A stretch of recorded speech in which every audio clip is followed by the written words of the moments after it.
Sonic World is basically the closest thing we had to a Sonic Adventure 3. I mean, that's basically how it plays. It's Sonic without the boost.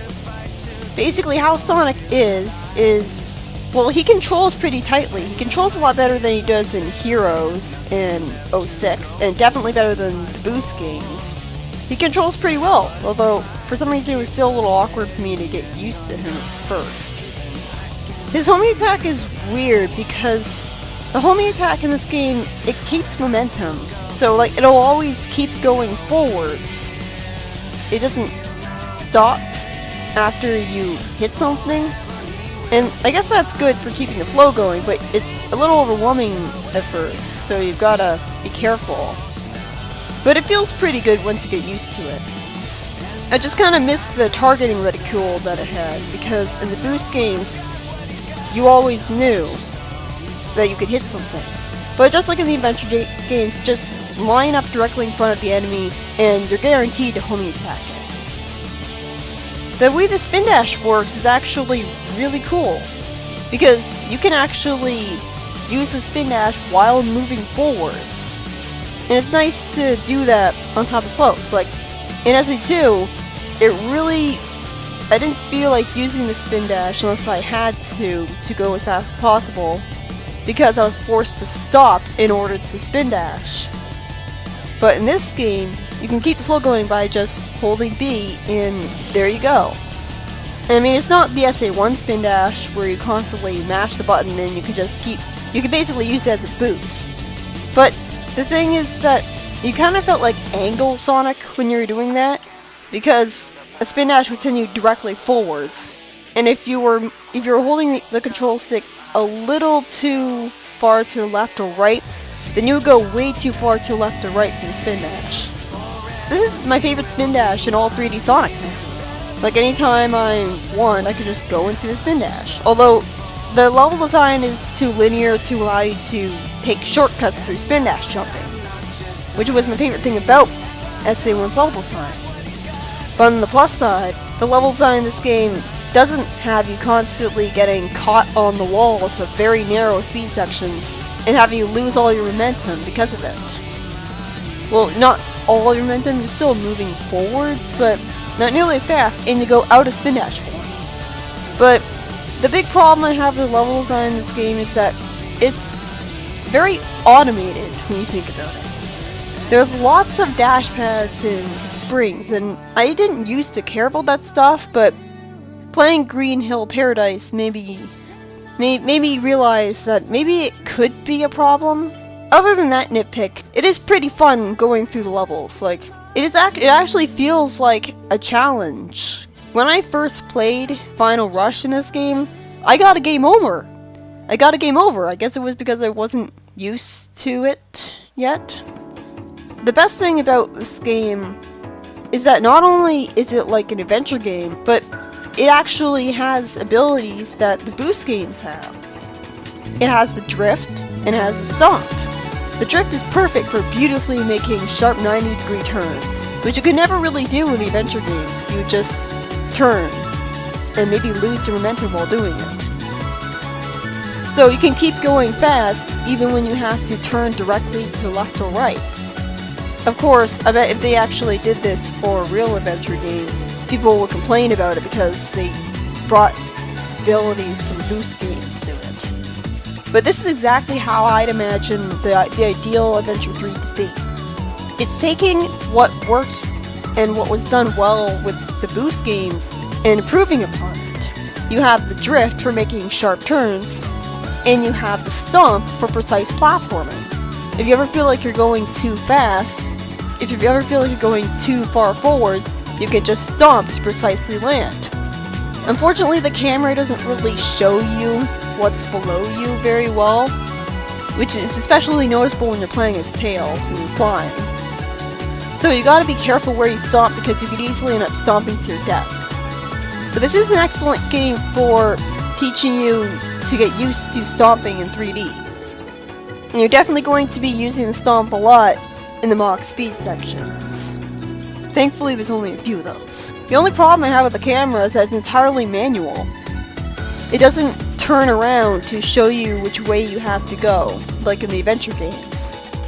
So, as a result, it can be kind of annoying always having to manually turn the camera stick when you have to turn to progress with the level. But that's a minor nitpick. At least you can move the camera. There's basically 3 different ways to play the game. Well, it doesn't really change anything. There's single, there's pair, and there's team.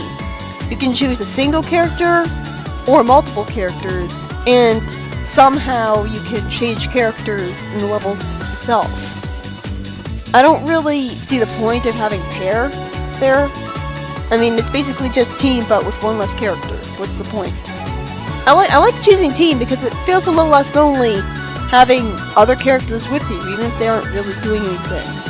And it's always good to have a crutch there where if you fall off the level, because the levels are surrounded by bottomless pits all the time, which is typical for 3D Sonic games, it's a lot less frustrating to get back to where you last were if you can switch to a flying type whenever you want. The problem is that the flying type kind of makes the game feel a little boring because it's too easy. The thing about team though is I'm not really sure what button you have to press in the controller to change characters. Because here's the problem with the controls hints. For some reason they think that you're using a keyboard to play a 3D platformer. Keyboard controls don't work for platformers. In fact, they made Sonic before and after the sequel nearly unplayable to me. Thankfully you can use Pinnacle Game Profile, and you can use that to download a profile of controls for this game.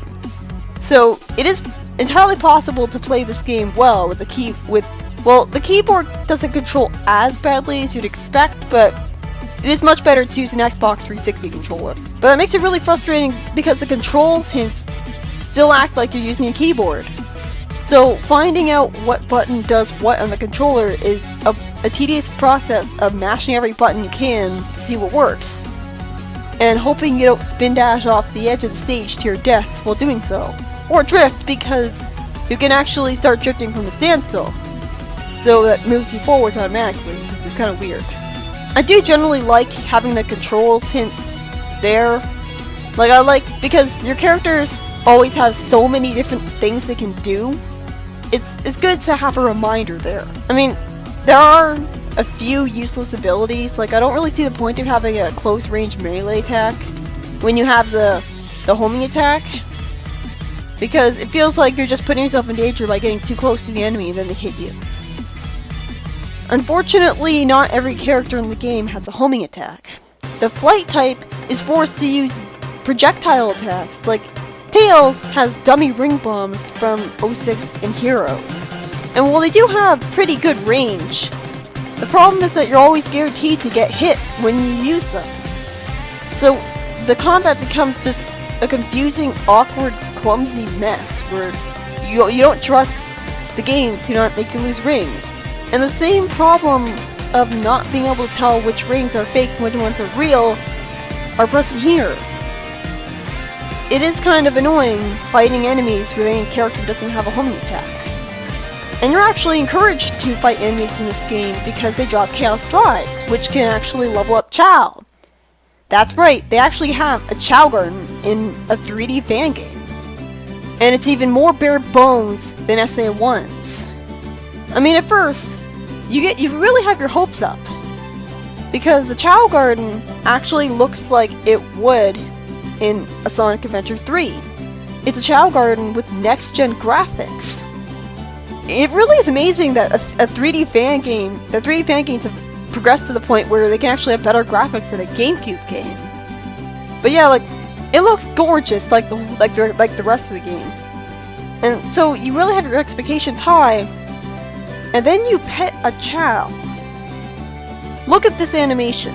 Instead of your character bending down to pet the Chow, you have this hand just show up out of nowhere and just pet the Chow's head. Which seems like a nitpick at first, completely and utterly destroys the appeal of petting the Chow in the first place. What's the point of a virtual pet simulator where you can't actually feel like you're bonding with the Chow. I know it's a fan game, but I don't think that's enough of an excuse to completely cheap out on the animation. What was so hard about giving every character at least one more animation for petting Chow? It's just really frustrating because it's such an easy thing to fix, and they didn't do it. The Chow Garden has a lot of things going for it. I like the lines that appear at the bottom right corner of the screen that tell you when Chow are doing things like this Chow is hungry, this Chow is asleep. It's really helpful because the garden is so gigantic and easy to get lost in that, well, at the very least, the game actually remembers where Chow last were. It doesn't randomly spawn them when you enter a garden like in the adventure games. So you don't have to worry about going to a garden and then the Chow that were previously asleep are now in the pool and they get mad at you when you pick them up. So that's good at least. And I really like how there's a separate stat and meter for intelligence and luck. I think that's something the adventure game should have done. And you can even raise those stats with chaos drives of your own. So that's pretty cool. And the black market, well, it is kind of tedious to get there. Especially because here's the biggest problem I have with the garden. There are invisible walls everywhere. So, well, you may think that you can just fly and, you can go through the gigantic garden really easily. Instead, they have these invisible walls there to screw you, and you're forced to cross the bridges. I don't understand why they did that. I mean, at least the garden isn't glitchy. At least you're not constantly forced to work around your Chow getting stuck on walls and stuck in the pool like in the Hero Garden. But I'd rather play the Hero Garden because it's not gigantic, I never get lost in it, and at least I always have stuff to do because I have to keep an eye on the Chow. In Sonic World, there's nothing to do with the Chow at all. You just stand there and let time pass. I mean, at least there's a cool night and day cycle. But, and I like how the music changes. But it doesn't really mean anything if there's no races and no karate, so raising the stats of Chow is practically pointless. I love all the things that the black market sells. It sells cool hats that aren't terrible masks, they're actually hats, and you can give your Chow a mustache and stuff. The eggs look really cool, and I like the huge variety of food. And you can actually have your Chow take seeds from fruit and stomp at the seeds to plant them. You don't have to beat a race to make a Chow wander around the garden and look for some random spot in the garden that's arbitrarily determined to be a place where you can plant a tree. It's actually much more streamlined here. It's frustrating because there are things about the Chow Garden in this game that show an improvement, but the Chow system just doesn't match up to a game made in 2001 anyways, because it doesn't have the Chow race, it doesn't have the Chow karate, and the Chow, they don't even react when you attack them, this is the first time I've ever done that. Just because I wanted to see what would happen. They don't shake or cry or anything. Do the Chow even react at all? They have hearts appear over their heads, but they seem more lifeless. It's like the graphics look great, but the animation is just, it's not as good as you'd expect it to be. Again, there's no excuse for this. So ultimately, the Chow Garden is a disappointment. And it's a problem because, well, what other reason do you have to stop to defeat enemies and get chaos drives? The annoying thing is that they didn't fix the problem where, you don't automatically get chaos drives just from beating enemies. You have to completely destroy the pace of the level by stopping to collect them. You know, you think that they played the adventure game so much that they would know to fix that problem. The annoying thing is that it seems like the level designers like those 6 a little too much, because in the later levels, like in Lost World, for some reason they have this obsession with forcing you to beat waves of enemies like it's a beat 'em up or something. And at least they don't have giant health bars, but it's still boring mashing the E button again and again and again. Like, there are some problems with this game. The biggest one, the load times. Every time you start up the game, you have to wait forever for not only for the beginning black screen to disappear, which can honestly make you think on the first time that the game has crashed or isn't loading up or something. Not only do you have to wait a long time for the screen with the game's website to appear, which for some reason I can't record. It doesn't start recording until I reach the title screen, I don't know why. But every time you load up a level, or load up a boss fight for some reason, or try to go to the Chow Garden, you have to wait 23 seconds to load it up. I mean, I know it's a 3D fan game, so it's amazing that they're able to achieve this at all. I don't even know how they got the resources to make a game like this. But still, these load times are comparable to Sonic 06. And I guess that makes sense, because like it's an adventure game, and basically so is 06, is they're honoring that. But they're obviously not doing this on purpose, just it requires a lot of waiting for this game. It's not that big of a deal though. At least they have a meter showing how long you have left for the loading, which 06 didn't do. I do like that there's no story because, well, one, it's a fan game, so the story wouldn't matter anyways. People would just dismiss it as fan fiction. And two, I like being able to pretend that Anti-Miles, that Anti-Tails has actually joined the Freedom Fighters, and playing through the levels is actually him doing missions for them. Like, that's the cool thing about not having stories, that you can make up your own. The best thing about Sonic World, aside from its gameplay, is that there's just a gigantic amount of characters to choose from. Although I really hate the fact that you have to get enough emblems to unlock the characters. I mean, the fan game's about having fun, so I don't really see the point of forcing you to do stuff in the game to unlock stuff. I mean, there's a debug mode, so I don't really see the point of, like if they intentionally put the debug mode in the game, but they don't let you use it to unlock anything. In fact, they actually say, you cheated! And they don't allow you to save your progress after using it. What's the point, then? The annoying thing about the emblems is that, I mean, sure, you only have to get a few of them, but you have to get some emblems to be able to use mods in the first place. At no point does the game ever tell you this. Not even the official website tells you this. So, at first I thought my game had glitched and wouldn't let me use mods, because I wanted to play as Anti-Tails from the beginning, but turns out you have to beat a few levels in order to do so. So that was kind of annoying. It doesn't help that every time you turn on mods in the options menu, the game is programmed to shut off. So I thought that the game crashed every time I tried to turn on the mods. It's very unclear like that. You're probably not going to be able to unlock all the characters because you have to fight horrible boss fights that suck to unlock everything. Yeah, I didn't even really bother with the boss fights because Sonic has never really been known for having good boss fights. I play Sonic games for levels, and the one boss fight I tried out, it's basically the Sonic and Shadow boss fight in SA2, like the final one.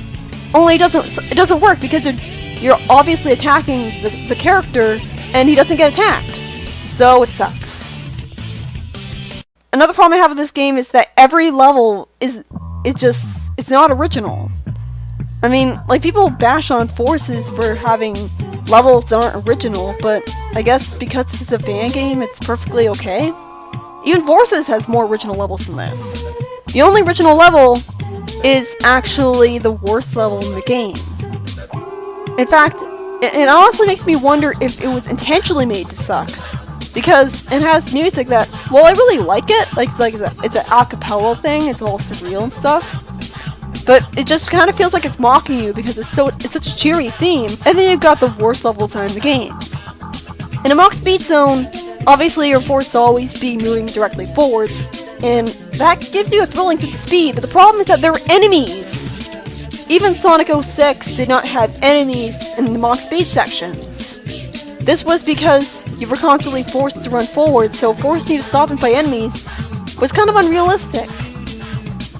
Like, it is good that, thankfully, you can actually attack enemies by just jumping into them. That would make the Mach Speed Zones unplayable if you couldn't. Like, it's also good that you can go into a spin dash by just holding the B button, even though you're constantly forced to move forwards. That's another good way to deal with the enemies, but there shouldn't be enemies at all!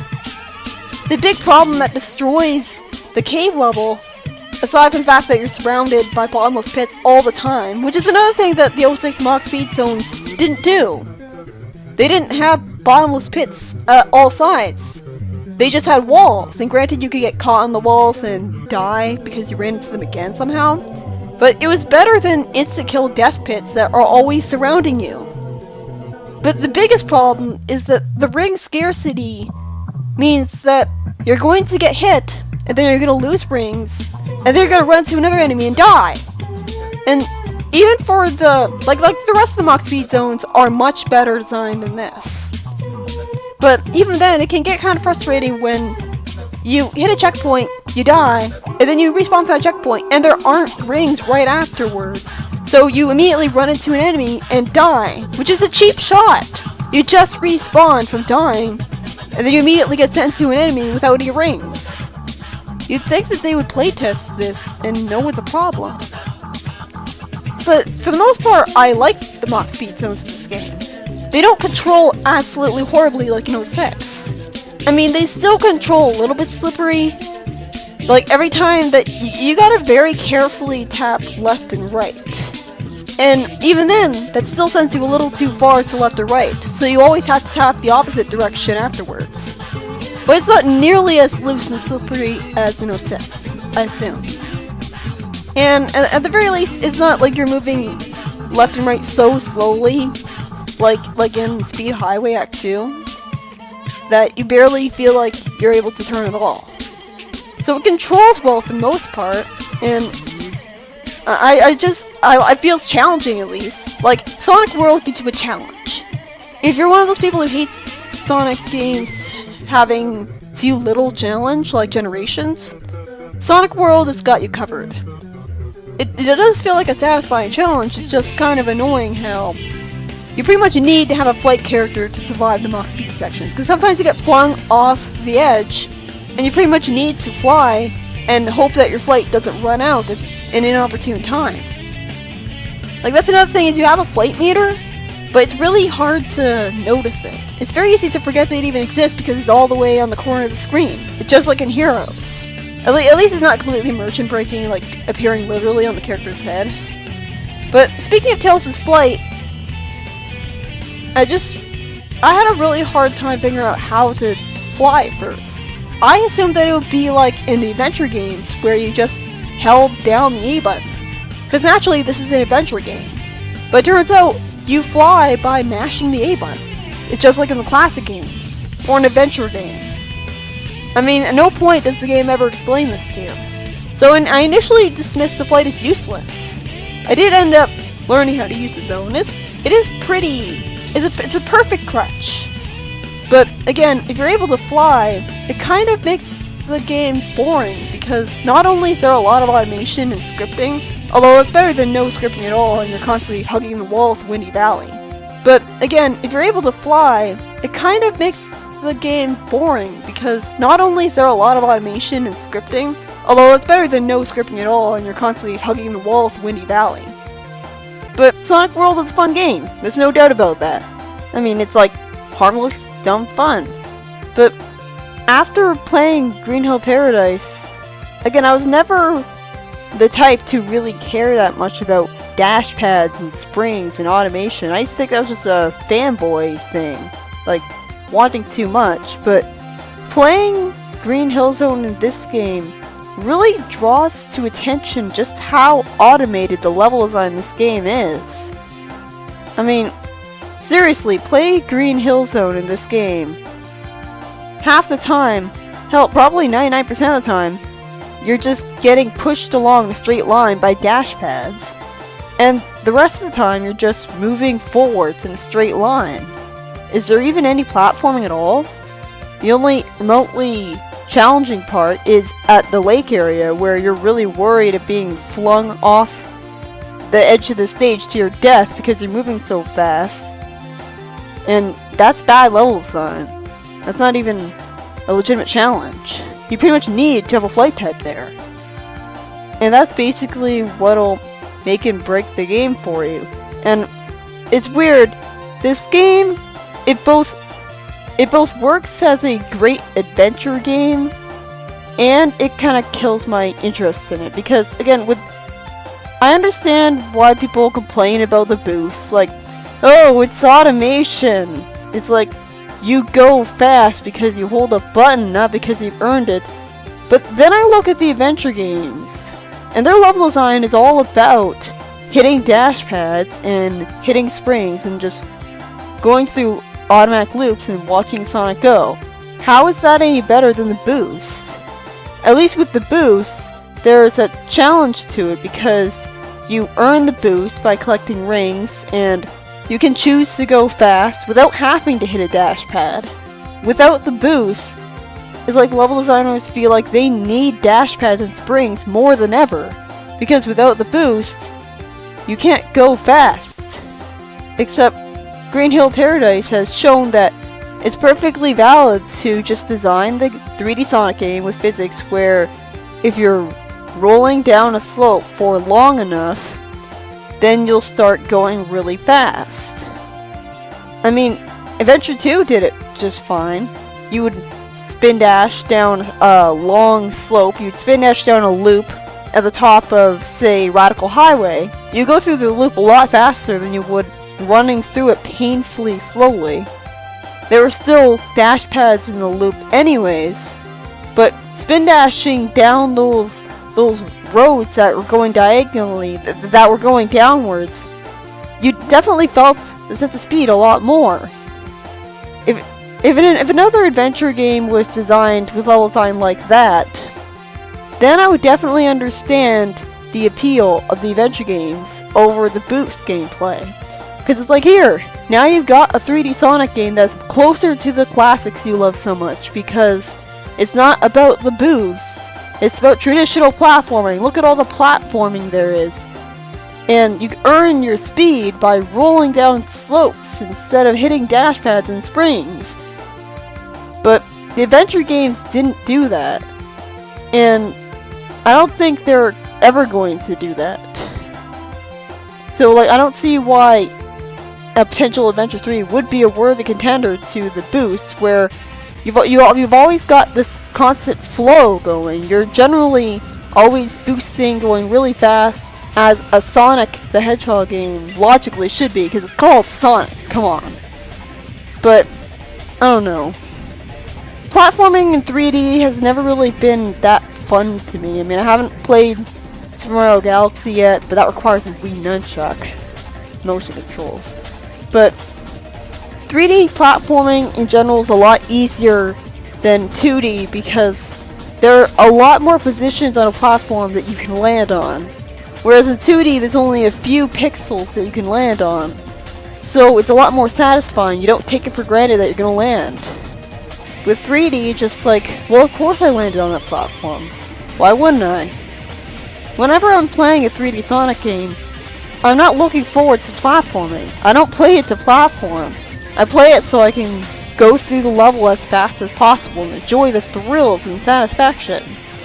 Maybe it's because I'm an impatient person, which I am, but I just don't see why I'd enjoy 3D platforming in Sonic. 2D platforming is really satisfying, especially if it's more than just boring, bland jump on the platforms. That's where modern Sonic's abilities come in.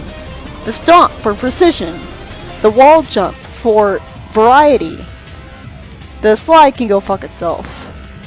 But I like how the stomp can go through boxes, make you go down an area. It's like, I don't know. This game is good, but it reminds me of why I like the boost games too. Because the boost games, granted, they also had dash pads and springs, but Generations is a lot more fast, and it's fast without needing dash pads and springs. Before I actually played Sonic World, I saw a lot of horror stories about how glitchy the game could be. And that kind of scared me. But honestly, the game isn't nearly as glitchy as people make it out to be. Maybe it's the stage mods that are the problem. And I just don't understand, because the stage mods of Generations are great! So I don't understand why people think it's acceptable to release a buggy, unfinished product, especially if they're not an official game company that's forced to rush something out at a certain time. I don't understand why people would release stage mods where you can clip through the floor extremely easily, to the point where people are advised to use debug mode when playing the game. So I don't really feel inclined to try out stage mods at the moment. It's character mods that are really great. Because there's just so many characters, and all the characters basically play like Sonic, even Big the Cat. This is how you do characters right. They still have stuff that makes them feel unique, even if the so-called unique abilities to them are really shared between certain characters. Like, Nicole can levitate, but I wouldn't be surprised if Silver could do that as well. I don't know, I haven't tested out every character yet. I don't really feel like it. It would kind of take forever. But yeah, this is how you do characters right. They still play like Sonic, they're still fun. And like there's a power type, speed type, flight type. You can glide with Knuckles. I don't think you can climb with them. I mean, that would be kind of broken. Maybe you can, I haven't tested it out yet. But yeah, I haven't really saw any glitchiness aside from one mission. Actually, 2 missions. The big problem with the Flickies missions in this game, well, aside from the fact that it's inherently more tedious to try to accurately walk into tiny little birds in 3D, is that there's always this one last Flicky that's glitched so that no matter what, you can't collect it. The most annoying thing is that it kind of feels like your fault. That maybe it's just too tiny and you're not positioning yourself in the right place. But then you realize that, no, it really should be, it's directly going through your model. You should be able to pick it up, but you can't. So that's the only really game-breaking glitch that I've encountered. That and Green Hill Zone can potentially fling you off to your death in the pool area. Let's talk about Green Hill Zone for a second. This is the biggest example of how automated the level design is. In fact, Green Hill Zone in this game might as well be Splash Hill Zone. It's all about dash pads, springs, loop-de-loops, automated stuff. Now granted, I still like the level. In fact, I played it hundreds of times so I could grind for rings and lives. That's how I got to 99 lives in the first place. Because again, you can't use debug mode to get things like permanent extra lives and unlock all the characters, because, you know, that would be fun. And you gotta play it legit. You gotta play a fan game legitimately, even though it's technically not even legal to make it, because it's copyright infringement. I think the reason I'm so offended by the whole debug mode, you cheated problem with the game, is that, you see, in the classic Sonic games, they didn't have that. They had cheats that you could figure out.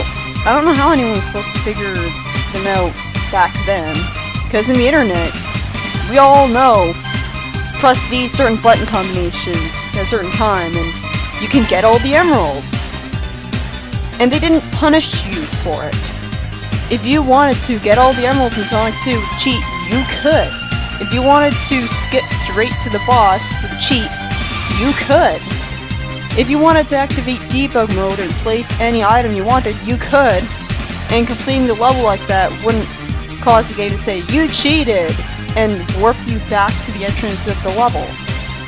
I don't know, like, the way I see it, a fan game is there to have fun.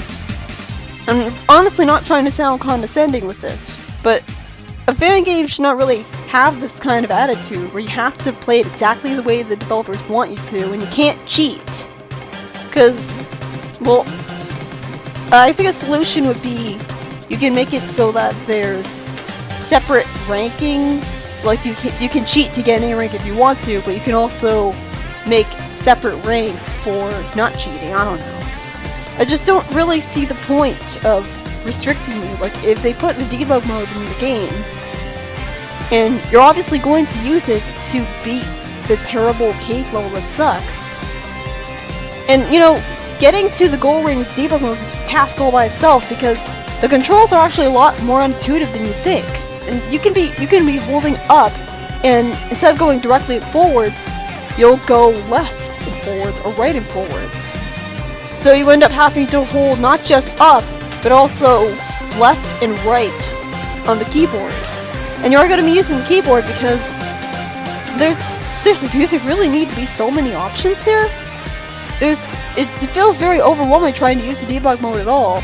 You're basically going to activate by mashing buttons because you're always going to forget which key in the keyboard you need to activate it. Like, that's the thing. You're going to be using a controller for this game, but because you can't seem to switch characters with the controller, and because you need the keyboard to use debug mode, you're pretty much going to be forced to have the keyboard in front of you at all times anyways. But of course that doesn't defeat the purpose, because a controller is a controller. It's obviously better than a keyboard. But yeah, the debug mode, you can't precisely control your character in midair the way you think you can. So just getting yourself to the goal ring is a task all by itself, especially because sometimes when you spawn your character, he'll end up facing entirely the wrong direction and just launch himself off the edges of the arena to his death. Like, why is Knuckles facing this way? He was facing forwards the entire time, wasn't he? Why did he get turned around? And they don't tell you that holding A makes you go up and X makes you go down. So that's kind of unintuitive as well. And seriously, do they really have to have that many options? I have no idea how I managed to change to Knuckles. I really like all the different menu themes this game has. Although it seems a little pointless to have that many, at least it makes sure that everyone can be happy. That and the giant amount of characters that there are. And the Archie Sonic character pack. Like, I think it's really cool. You can play as Scourge, you can play as Miles.